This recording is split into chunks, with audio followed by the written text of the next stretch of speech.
Said Isabella Greene. Who is she? She is a metaphysical specialist.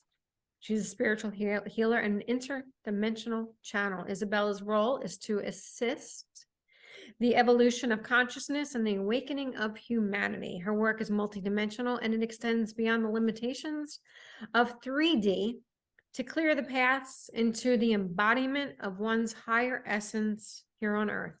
She's also an accredited life coach, Reiki master, mystic, and Akashic Records reader. And today we are going to be talking about reincarnation and ETs. Right on. All right, everybody's Pretty favorite cool topics. stuff. Very cool stuff there. So, Isabella, welcome back. It's good to see you again. Great to be here. Thank you very much. I appreciate that. All right, so I know we had tried to cover a lot during that time. So, and I know we'll probably end up doing these in segments because there's a lot that you got going on in there. So, but I want to get back to, we were talking about tunnels. So when people do pass, do they all go to where we left off last time is when people do pass, do they all go through the proverbial tunnel, the light, or what does that look like for people? I can share the experiences that I had in sessions with people, and I kind of touched upon that in the episode that we did that was called Exit and Reincarnation Cycle. And so we are kind of tying that because when we were in that episode, I didn't quite remember, it was some time ago, so I didn't quite remember all the details, but since then, I went into really deep meditations and went into this deep recall of what actually happened, and I was able to zoom into more details of that experience. So there was one of the experiences that I mentioned in the previous episode where one of the clients was passing, and I was called in by her mother to assist her to make sure that she's taken by the light, or that's what the mother wanted, or just to see and be present in spirit to see that her passing goes well. And when I arrived there in spirit, I saw her coming out of her body, and there were two tunnels open. There was one tunnel that was of the white light, and there were the usual kind of characters there that looked like our typical angelics, and they looked really relaxed, and they looked really kind of confident that they were going to get her. But right next to that, in the same space, she was in a hospital room, mind you, right? So that all takes place in the astral plane. That all takes place in a plane that is not visible to us. But to me, as a spirit traveler, or the person who is able to zoom into dimensions, I'm able to see it. And so in the room next to the tunnel of white light, there was also the tunnel of blue light, and they were strange looking beings. You asked me what kind of beings they were. I could not recall at that moment, but since I dropped into that scene again and zoomed in, I observed once again, I literally re-observed that entire scene again, and I observed that these beings were insectoid. They had long robes on, and the weird shapes of the heads that I mentioned, as I zoomed in, I observed that these were more like the Mantian type of beings, and they had something like a clipboard or something that like the smart glass kind of thing.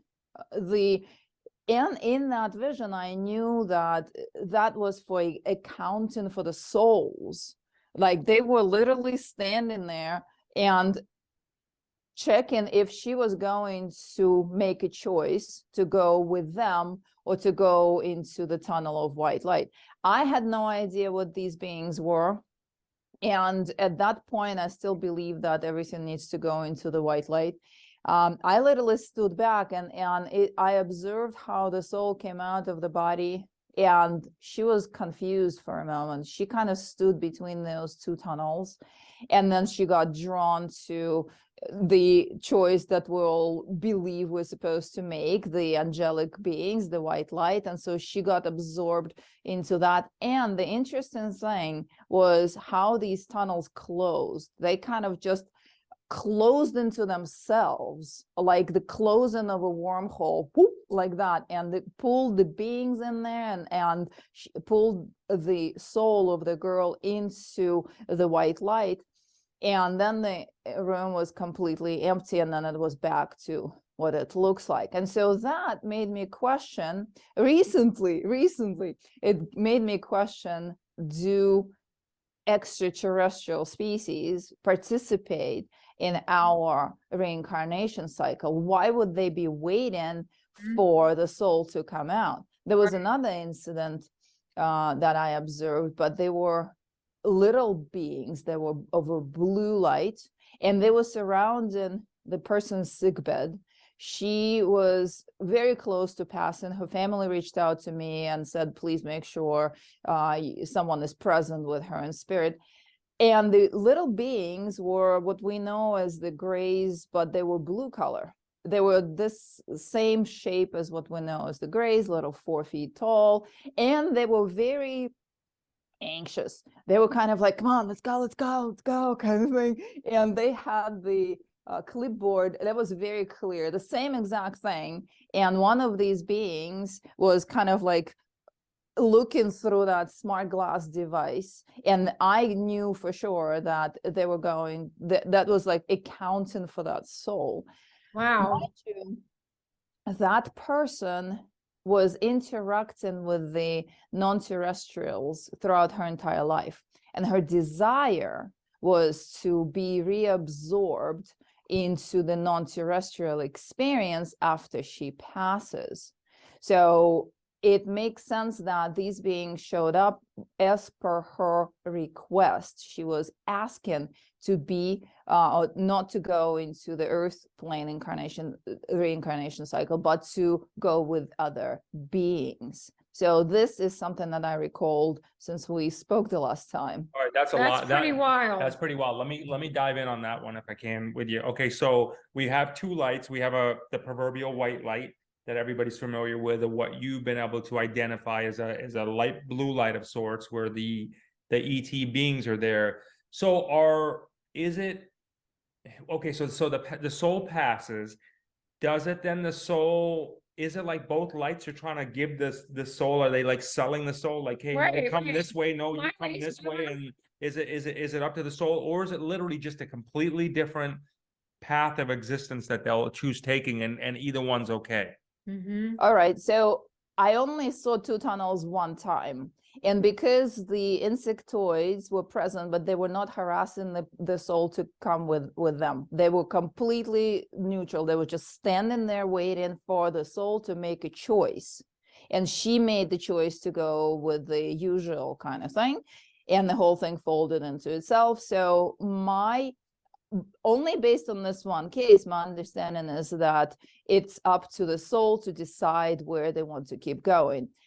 Same thing with the second incident, where the woman was proactively asking to be taken into different reincarnation, or into different cycle altogether, into a different planet, and to be reabsorbed or absorbed into the non-terrestrial species or the non-terrestrial race. And so she only had one tunnel. There was the blue light. There were these non-terrestrials that I would suggest that she was interacting with her entire life before, because she was channeling, she was getting downloads, she was seeing these beings, and so they showed up to collect her. And I have more on that if we get to talk about the discarnate souls and what to do with these. I had this natural guidance how to transition them.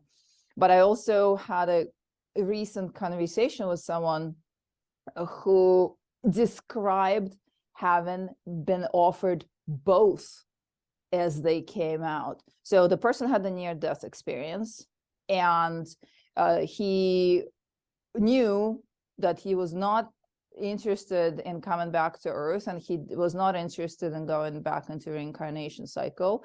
And he was surrounded by the typical kind of beings, the white robes and angelic glow and so much love in the eyes that it opens your heart, and then you're ready to do whatever they say.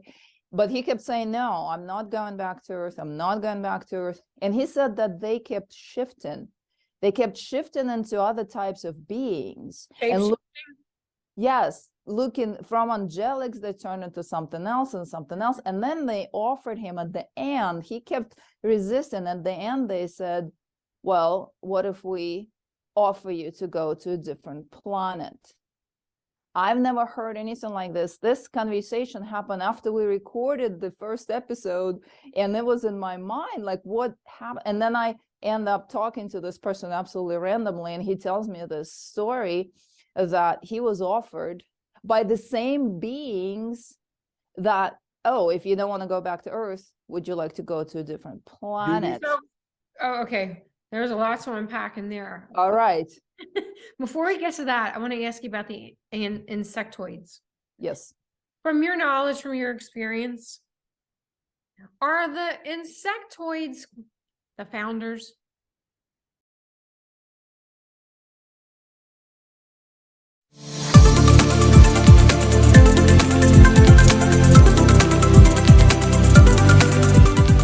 I had given up my horses 20 years before that, was taking Tylenol, Aleve, Tramadol, got off them in 3 days, and I'm getting goosebumps. And if I cry, I'm sorry, but it's really moving. How it's changed my life.